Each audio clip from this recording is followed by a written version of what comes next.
નમસ્કાર, હું કરિશ્મા માની ઇન્ક્રેડિબલ ન્યૂઝમાં સર્વે દર્શક મિત્રોનું હાર્દિક સ્વાગત કરું છું। नमस्कार, मैं करिश्मा मानी इनक्रेडिबल न्यूज़ की एडिटर। आज हमने मुलाकात की है हमारे चैनल के माध्यम से आर्ट दी फिएस्टा की, जिसमें अलग अलग देश के आर्टिस्ट यहाँ आए हुए हैं, अपनी कला का प्रदर्शन करने के लिए आए हैं और काफ़ी सारे कलाकारों से हम बात करने वाले हैं। तो हमारे साथ आज के इस स्पेशल एपिसोड में, इस स्पेशल टेलीकास्ट में हमारे साथ बने रहिएगा। आज हम आपको वैरायटी ऑफ कलाकारों की कला दिखाने वाले हैं। सो हमारे साथ इनक्रेडिबल न्यूज़ पे बने रहिएगा।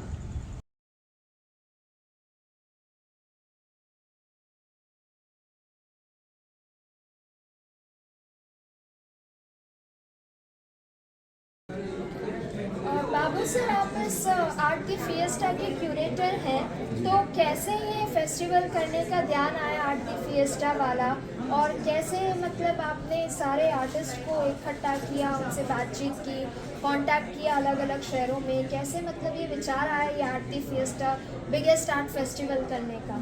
एक्चुअली मैम, ये शुरुआत में एक छोटा सा एक आर्ट कंपटीशन हम लोग करने वाले थे।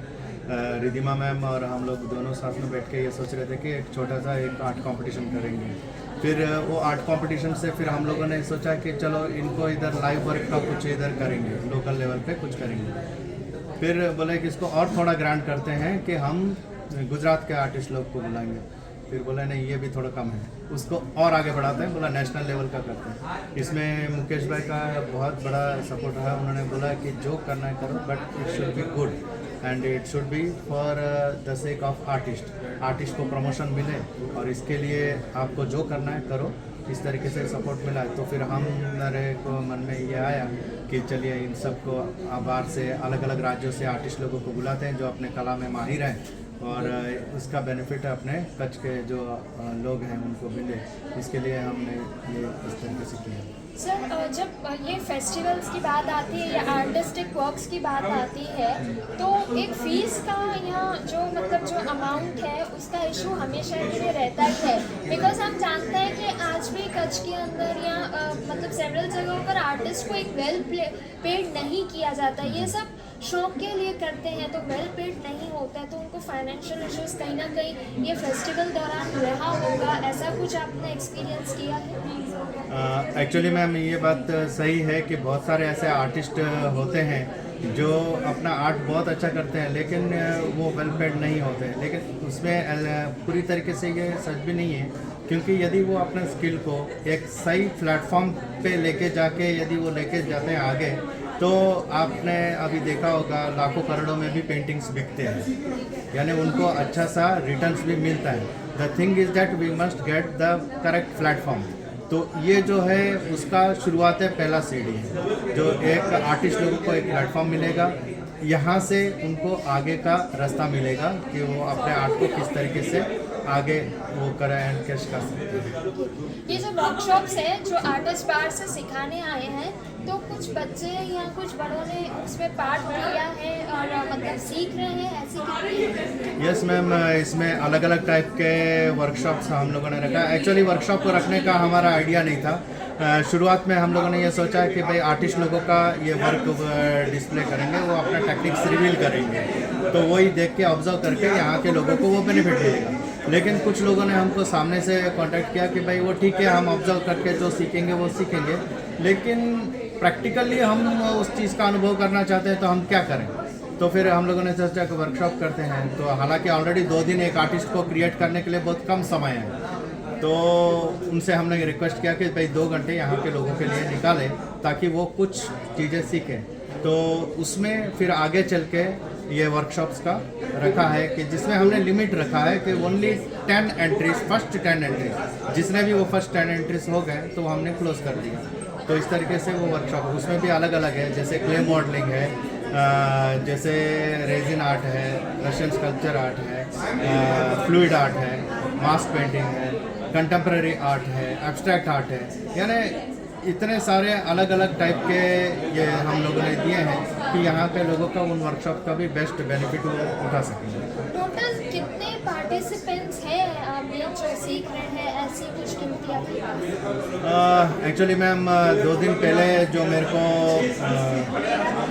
इन्फॉर्मेशन मिला है उसमें वर्कशॉप में ऑलरेडी 50 के ऊपर जो है एंट्रीज आ चुके हैं और मेरे ख्याल से कल और आज में तो वो कंप्लीट हो भी गया। इसको व्हील थ्रोइंग बोलते हैं।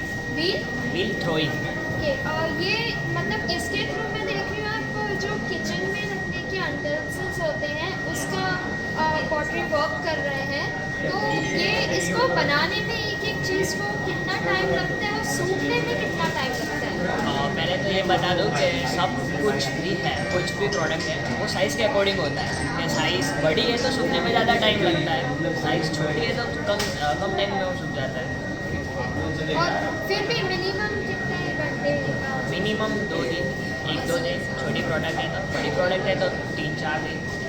तो ये एकदम से हार्ड हो जाता है? हाँ, एकदम से हार्ड हो जाता है, फिर उसको फायर करना पड़ता है, ग्लेज यूज़ कर सकते हैं। इसके ये तो कच्ची मिट्टी का बना हुआ होता है, इसके ऊपर जैसे ये हार्ड होता है आप कलरिंग वगैरह करते हैं कि ऐसे का ऐसा ही यूजेबल होता है? फायर करने के बाद वो मतलब सिर्फ डिस्प्ले करना है तो डायरेक्टली सूखने के बाद आप डिस्प्ले कर सकते हो। अगर आपको यूज़ करना है, पानी डालना है उसके अंदर तो फायर करना होता है, और डेकोरेट करना है तो उसके बाद फायरिंग के बाद कलर का प्रोसेस होता है।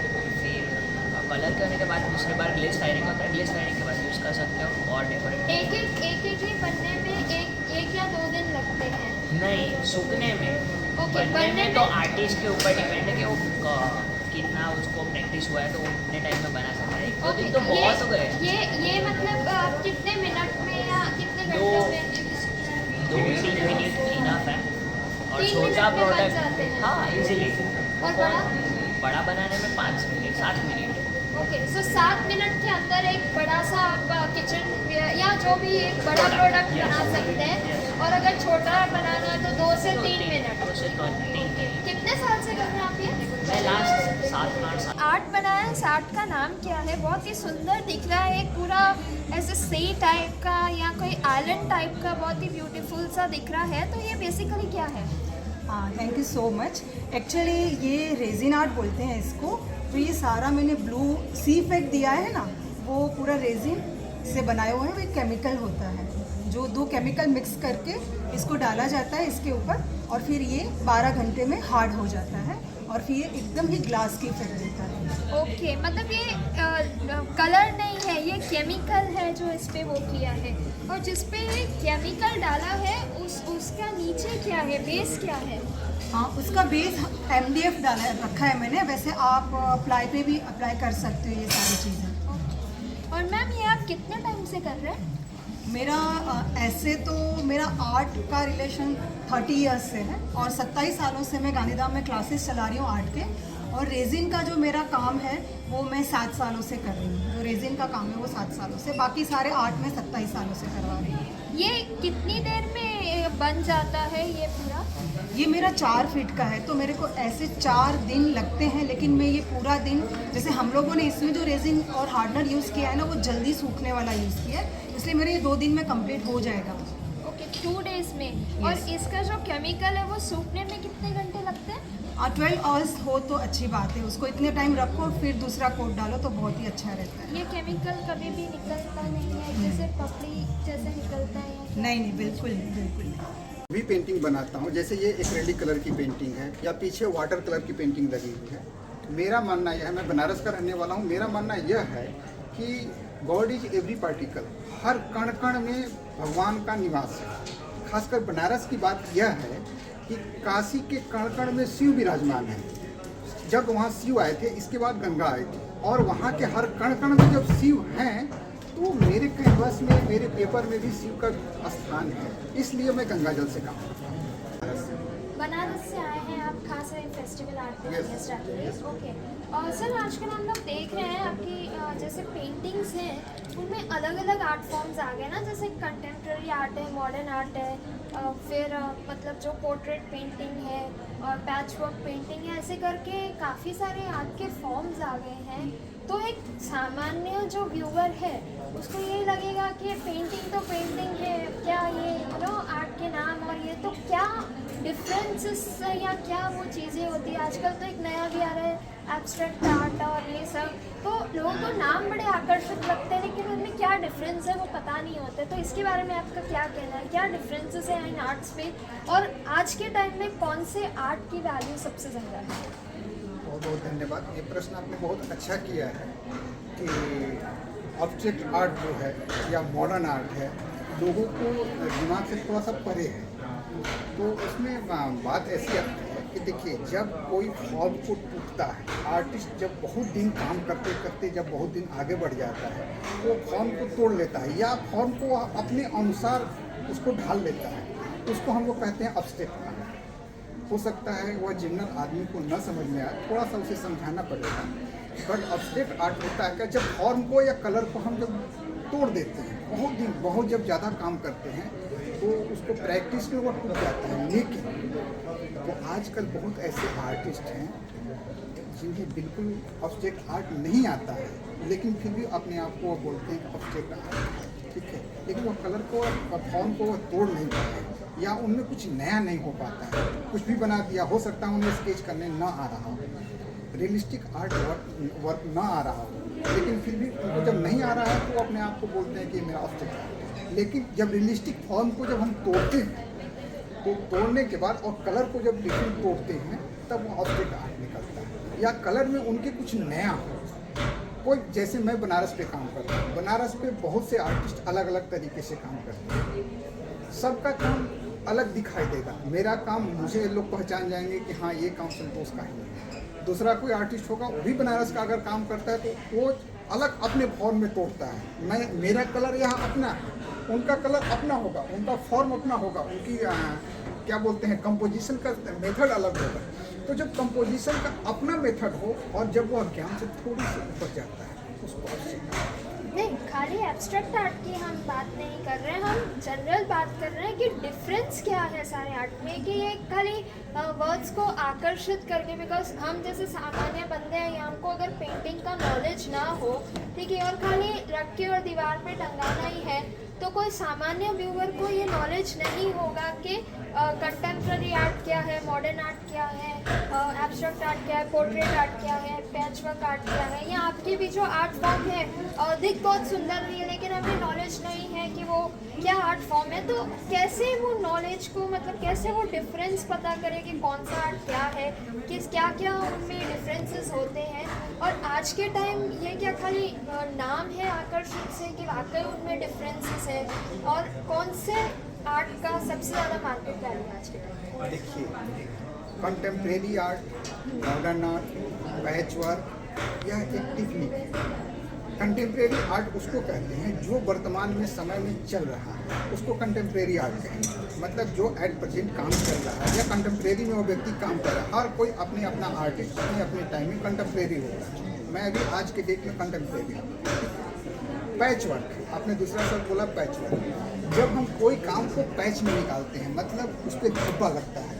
सपोज दैट मेरे ये सारे कामों में दिखेंगे तो ये धब्बा दिखाई देगा, तो इस धब्बे को हम लोग बोलते हैं पैचवर्क। या मैं वाटर कलर में निकाला हूँ, कोशिश किया हूँ। कोई एक्रेलिक कलर में करता है, कोई ऑयल कलर में करता है, तो वो ऑयल कलर का पैच होता है। और हर आर्टिस्ट का पैच अलग अलग होता है, उसका वो पहचान है, उसका पैच उसी तरीके से होगा। रही बात पोर्ट्रेट, पोर्ट्रेट होता है छवि चित्रण। किसी का हम पोर्ट्रेट बनाते हैं तो लेकिन पोर्ट्रेट में भी अगर कोई आर्टिस्ट स्पेशली आर्टिस्ट है तो उसका पता चल जाएगा कि यह पोर्ट्रेट किस कलाकार का बनाया है, तो वह पोर्ट्रेट का है। ये बेसिक है कि जैसे आपने बहुत अच्छे से क्लियर डिफरेंसेस समझा कि ऐसा ऐसा वाकई है। आज के टाइम में मार्केट वैल्यू आपको क्या लगता है किस आर्ट की सबसे ज़्यादा है? देखिए, मार्केट वैल्यू उसकी होती है जिसका डिमांड ज़्यादा होता है। अगर हमारे पेंटिंग की डिमांड ज़्यादा हो तो मार्केट वैल्यू जैसे शेयर वगैरह में होता है, मैं हालांकि नहीं जानता हूँ, तो जिस चीज़ का डिमांड ज़्यादा हो गया उसकी रेट ज़्यादा। वही मेरा आपसे प्रश्न है कि किस आर्ट की आज के टाइम में डिमांड ज़्यादा है? देखिए, किसी पर्सनली आर्ट का डिमांड नहीं होता है, आर्टिस्ट का वर्क का डिमांड होता है। अगर वह आर्टिस्ट बहुत ज़्यादा काम कर रहा है, उसके मार्केट में बहुत ज़्यादा डिमांड है, ठीक है, तो उसका जाहिर सी बात है कि रेट ज़्यादा है। बट ऐसा कभी नहीं होता कि स्टूडेंट्स जो सीखने आते हैं आर्ट वर्क या पेंटिंग वर्क का, उनका ये होता है कि हमें ये पेंटिंग सीखनी है, इस टाइप का पेंटिंग सीखना है, उस टाइप का सीखना है, ऐसा कभी आपको फेस हुआ है? आप सिखाते भी हैं? मैं खुद इंटरमीडिएट कॉलेज में लेक्चरर हूँ बनारस में, अच्छा। एक ग्रामीण विद्यालय में, यूपी गवर्नमेंट में मैं लेक्चरर हूँ। अब देखिए, अगर कोई सोचे कि मैं एक ही दिन में कलाकार बन जाऊँ, यह संभव नहीं। कला एक प्रैक्टिस का चीज़ है। जब बहुत सा दिन आपको प्रैक्टिस करते करते आपको अपनी स्टाइल बन जाती है, वह स्टाइल जब लोगों को पसंद आने लगती है और उसका जब डिमांड बढ़ता है तो रेट बढ़ता है। सपोज दैट मैं सुनील प्रजापति। सुनील जी, आपने जो आर्ट बनाया है, ये क्या इस आर्ट का नाम है? ये इस आर्ट का नाम है क्लियर मॉडलिंग में है और राजस्थान ग्रामीण के सब्जेक्ट पर बनाया है मैंने। क्ले मॉडलिंग है ये, आपने कितनी देर में ये आर्ट बनाया है? मैंने अभी 1 घंटे में बनाया है।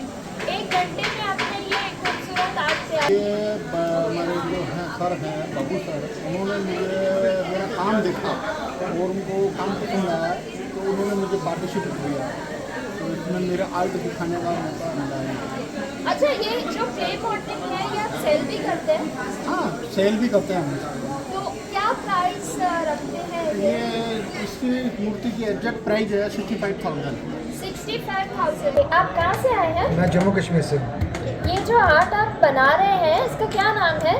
ये कंटेम्प्रेरी फोक ट्रेडिशन आर्ट को कंटेम्प्रेरी में कैसे किया जाए, मैं वो दर्शाने की कोशिश कर रहा हूँ। जो हमारी लुप्त होती कला, जो जम्मू कश्मीर का ट्रेडिशनल फोक है, वो ख़त्म होता जा रहा है, उसको फिर से जिंदा कैसे किया जाए, मैं वो दर्शाने की कोशिश कर रहा हूँ।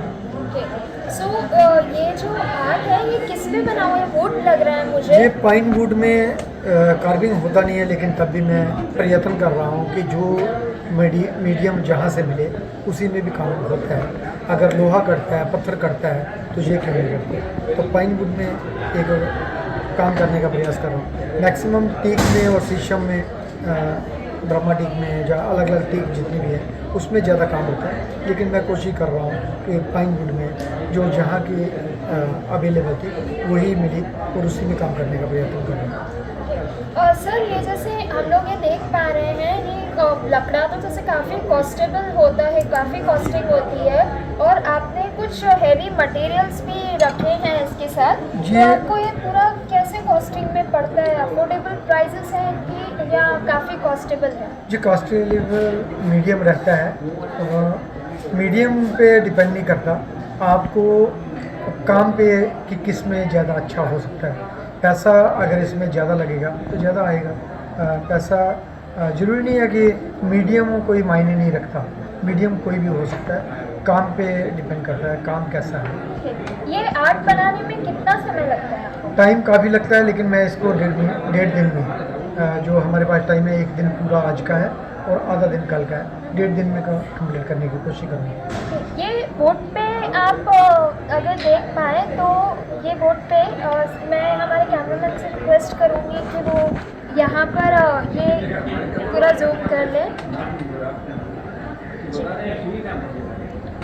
ये आप अगर देख पाए तो है ना, ये कोई राजा का वर्क ऐसा कुछ लग रहा है, या कुछ किंग जैसी इस पे फीलिंग आ रही है कि उनका फेस वगैरह कार्व किया हुआ है साथ पे, ऐसा कुछ है क्या? हाँ जी, फर्स्ट बासुकी नागा जो पहले राजा थे जम्मू कश्मीर के, उसी का ट्रेडिशनल रूप में देने का प्रयत्न कर रहा हूँ, और इसका जितना भी फॉर्म है, एलिमेंट है, वो उसी दौर के दर्शाने की कोशिश करूँगा इसमें। तो आर्ट के बारे में आप थोड़ा बताएंगे हमारे दर्शकों को?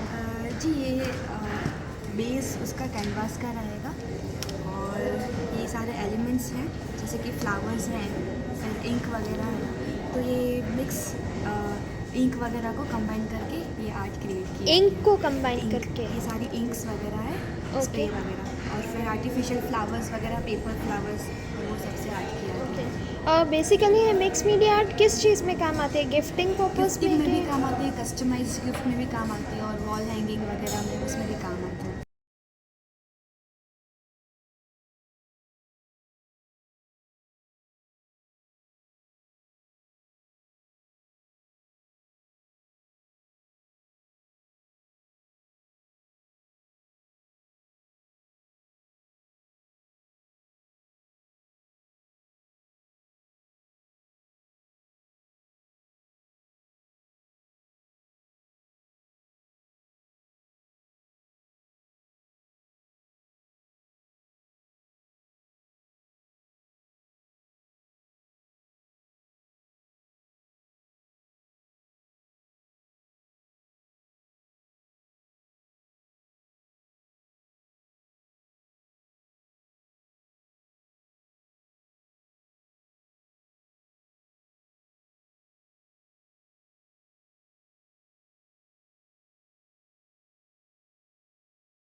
पेंटिंग एक बहुत ही नई कला जो हम लोग को देखने मिली है मास्क पेंटिंग के ज़रिए कि मास्क के ऊपर कलर्स करके एक शिमरी डेकोरेशन है और आई थिंक ये पार्टी मास्क के हिसाब से पार्टी बर्थडे पार्टी उसके इवेंट्स में काम आ सकते ओके तो ये कला आपने कहाँ से सीखी और आप कितने टाइम से प्रैक्टिस कर रहे हैं? मैं सर बाबू सर से सीखी है मैंने ये और अभी ये वर्कशॉप है तो सर मैं इन सबको हेल्प कर रहा हूँ सीखने के लिए और हो जाएगा मतलब बाबू सर का शुरू 3 साल हो गया। अच्छा उसकी वजह से सब सीखा है मैंने। ओके तो ये जो बेसिक मास्क मतलब रेडी होते हैं हाँ। और उस पर आप क्या कलर्स यूज़ करते हैं? इसमें 3 टाइप के कलर्स हो सकते हैं। एक है acrylic colour, simple acrylic colours कर सकते हैं और दूसरा कलर का है ग्लिटर्स कलर, ग्लिटर यूज़ कर सकते हैं और तीसरा है मेटल कलर्स। तो एक मेटल कलर 3 कलर्स कर सकते हैं, डेकोरेट कर सकते हैं। पर ये कलर उतरने की संभावना है या क्या ये हाँ fix ये हो उतर जाता सकता है मतलब ऐसे नहीं उतरेगा लेकिन अगर और सर क्या नाम है आपका? जी मेरा नाम राजेश है। कहाँ से हैं आप? जी मैं मोतिहारी बिहार से। बिहार से आए हैं ओके स्पेशली एग्जीबिशन के लिए आए? जी मैम एक्चुअली यहाँ से मेरा पहले भी गांधीधाम से कई बार वर्कशॉप के लिए इन्विटेशन आया लेकिन वो बहुत पहले बार इस बार इसके लिए सर। और सर ये जो आप आर्ट बना रहे हैं इस आर्ट का नाम क्या है? एक्चुअली इसको हम लोग कंटेम्प्रेरी आर्ट कहते हैं लेकिन जो सब्जेक्ट है वो राधा कृष्ण सब्जेक्ट है और कलर मीडियम एक्रेलिक है। आपने कोई आर्ट बनाया है यहाँ पर? ये आर्ट को क्या मतलब ये आर्ट में जो कलर्स है उसका हम क्या समझे कि औरतों में कुछ दुख है कुछ दर्द है ऐसा समझा जा सकता है? नहीं ये आर्ट सिंपली एक इतना ही कहना चाहता है कि जैसे ये लाल रंग शुभ है और पूरा ये तेजस्वी कलर है तो हमारी जो यहाँ की कच्छ की लोकेलिटी है वो एक जो पूरा माजा मर्यादा बोलते हैं जब कच्छ की भाषा में उसके हिसाब से रहना है तो मतलब कैसे रह रहे हैं तो अपने ओझल में रह रही है तो फिर भी उसका जो है तेज वो चेहरे पर दिख रहा है वो आर्ट में यही मैसेज। और ये कौन सा मतलब आर्ट का वर्क में नाम आया? ये पोर्ट्रेट वर्क है। सर आपका नाम? मेरा नाम हंसराज चित्रभूमि है आप कहाँ से आए हैं? और मैं जयपुर से हूँ, मैं स्कल्प्टर हूँ। स्कल्प्टर है और आपने कौन सा आर्ट प्रस्तुत किया है? स्कल्प्टर है तो मैं स्कल्पचर बनाता हूँ। मेरा जो वुड ब्रॉन्ज और स्टोन मेरा फेवरेट मीडियम है, मोस्टली मैं इसमें वर्क करता हूँ। आपने ये क्या मॉडल बनाया हुआ है? ये एक ह्यूमन लाइफ क्रिएचर्स जो पृथ्वी से जितने भी जो जीव जुड़े हैं वो और प्रकृति ये आपस का एक इंटर रिलेशनशिप है जो इम्पोर्टेंट है एक खूबसूरत संसार का निर्माण करने के लिए। तो मेरा जो वर्क है वो जीवों के प्रति प्रेम को दर्शाना है, उनको जो भूखे हैं एनिमल या जीव जो भी हैं बर्ड्स उनको खाना देने की ज़रूरत है और जो घायल हैं या रेबीज़ हो रखा है किसी को तो उसको हॉस्पिटलाइज करना ज़रूरी है।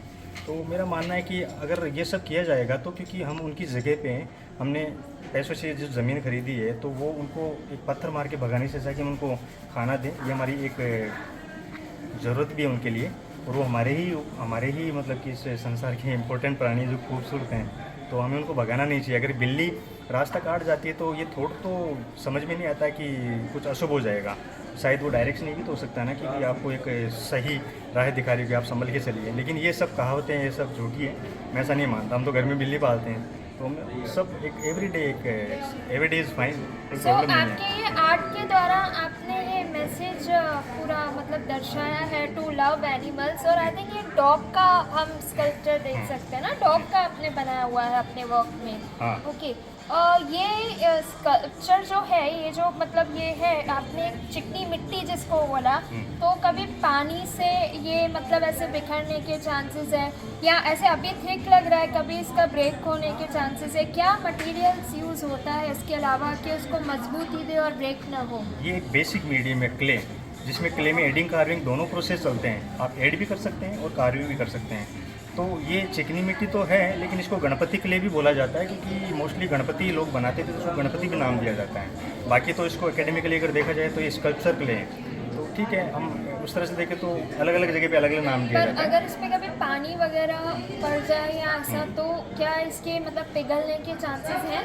ये अपने आप में एक देखो नेचुरल माध्यम है कि जैसा है वैसा, लेकिन ये परमानेंट नहीं है। इसको परमानेंट करने के लिए अदर मीडियम में कास्ट करने की ज़रूरत है। वो फाइबर हो सकता है, सीमेंट हो सकता है, स्टोन हो सकता है, ब्रोंज हो सकता है, ऐसा। तो उसमें जाएगा तो अगर जैसे ब्रोंज में कास्टिंग कर दिया जाएगा तो परमानेंट हो गया, आपका क्रिएशन हमेशा के लिए ज़िंदा रहेगा। तो मोस्टली मेरे काम क्ले के बाद में मैं ब्रोंज में कास्ट कर लेता हूँ। ये ऐसा ही रहता है, ये भी सेम आर्ट है कि ये डिफरेंट है इससे? ये अलग अलग है। जैसे हम जर्नी करते हैं, मेरी 23rd ईयर्स की जर्नी है जिसमें एनिमल वेलफेयर के लिए मैंने काफ़ी काम किया है, और मेरा कुछ हिस्सा जो कलाकृतियाँ आकर बिकती हैं, जितना हो सकता है मैं डोनेट भी करता हूँ, और एनिमल वेलफेयर के लिए मैं कुछ आर्ट वर्क भी बनाता हूँ, और मैं फंड जनरेट करने के लिए मेरी कोशिश करता हूँ कि उनको मेरा एक्चुअली सवाल ये आपसे कि ये जो आपने ये स्कल्पचर बनाया और ये है जो स्कल्पचर, इन दोनों में कुछ फ़र्क है या ये एक ही मटेरियल है कि क्या है? नहीं, ये क्ले हैं ओके, जो बेसिक माध्यम है, और ये वुड हैं, ओके, और वुड के ऊपर ये पेंट किया गया है, एक्रेलिक्स हैं। ओके, तो ये मैंने ऑस्ट्रेलिया गया था तो एक ब्लैक कलर की बिल्ली थी जो, ठीक है, वो उससे जब मेरी जान पहचानी बातचीत थी, एक दोस्ती हो गई थी, तो वो ऐसे गोल्डन लाइफ थी उसकी। और ये जो फ्लावर्स हैं वो ऑस्ट्रेलियन फ्लावर्स हैं, एडिलेट में, वहाँ पे हमारा शो था, तो वहाँ पे मैंने ये बनाया था, उसको बहुत सारी ड्राइंग बनाई थी, स्कल्पचर बनाया, तो वो डेथ हो गई थी, तो उसको ट्रिब्यूट करने के लिए मैंने वर्क किया। और जिस तरह से खड़ी है वो एक उसका एक एटीट्यूड है जिसके लिए वो जानी जाती है। ये शाही लाइफ और शाही फैमिली से जुड़ी बिल्ली है। सो आपके सारे आर्ट में एक बहुत ही सुंदर दर्शकों को एक मैसेज देखने को मिल रहा है, और हम आर्ट द फिएस्टा में हैं, इनक्रेडिबल न्यूज़ की पूरी टीम आर्ट द फिएस्टा में है, जहां आपको वैरायटीज़ ऑफ आर्ट आज हमारे माध्यम से देखने मिल रहे हैं। मैं राजगुरु के साथ करिश्मा मानी।